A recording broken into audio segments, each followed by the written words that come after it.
আসসালামু আলাইকুম, সবাই কেমন আছেন? বন্ধুরা, পৃথিবীর এমন কিছু সামরিক স্থাপনা রয়েছে যেগুলো ধ্বংস করা প্রায় অসম্ভব। আজকে আলোচনার বিষয় তেমন একটি রহস্যময় ভূগর্ভস্থ স্থাপনা যা ইরানের পারমাণবিক কর্মসূচির সঙ্গে যুক্ত, এবং এটি নিয়ে দীর্ঘদিন আন্তর্জাতিক মহলে অনেক আলোচনা চলছে। স্যাটেলাইট চিত্রে আপনারা দেখতে পাচ্ছেন একটি বিশাল গ্রানাইট পর্বতের গভীর সুড়ঙ্গ ও ভূগর্ভস্থ অবকাঠামো যা নির্মাণ করা হয়েছে ইরানে। বিভিন্ন আন্তর্জাতিক প্রতিবেদনে দাবি করা হয় এই স্থাপনাটি এমনভাবে তৈরি করা হয়েছে যাতে প্রচলিত বিমান হামলা বা সাধারণ বাংকার ধ্বংসকারী বোমাও সহজে এর মধ্যে প্রবেশ করতে পারবে না। তবে এসব দাবির অনেক অংশ স্বাধীনভাবে যাচাই করা সম্ভব নয়।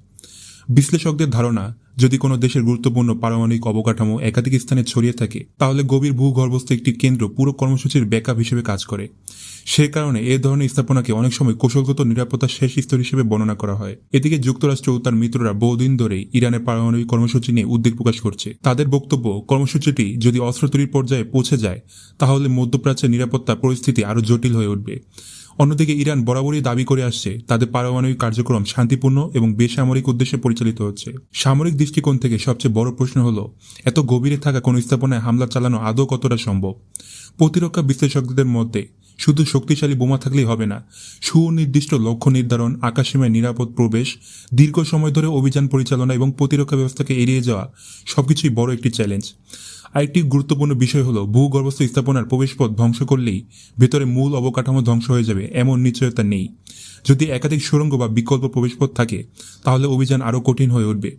এই কারণেই বিশ্লেষকদের ধারণা, এমন কোনো অভিযান কেবল প্রযুক্তিগত নয়, রাজনৈতিক ও কূটনৈতিক দিক থেকে অত্যন্ত ঝুঁকিপূর্ণ।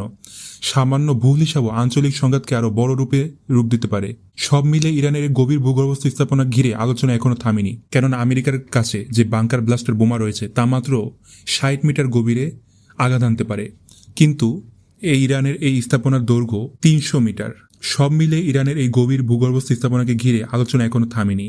এটি ভবিষ্যতে কূটনীতি, প্রতিরক্ষা কৌশল এবং মধ্যপ্রাচ্যের নিরাপত্তা পরিস্থিতিতে কী প্রভাব ফেলবে সেটি এখনই সবচেয়ে বড় প্রশ্ন। আপনাদের মতে এমন সংবেদনশীল স্থাপনাগুলো নিয়ে আন্তর্জাতিক সম্প্রদায়ের পরবর্তী পদক্ষেপ কী হওয়া উচিত তা অবশ্যই কমেন্টে জানাবেন। আর ভিডিওটি ভালো লাগলে অবশ্যই লাইক, শেয়ার ও সাবস্ক্রাইব করতে ভুলবেন না।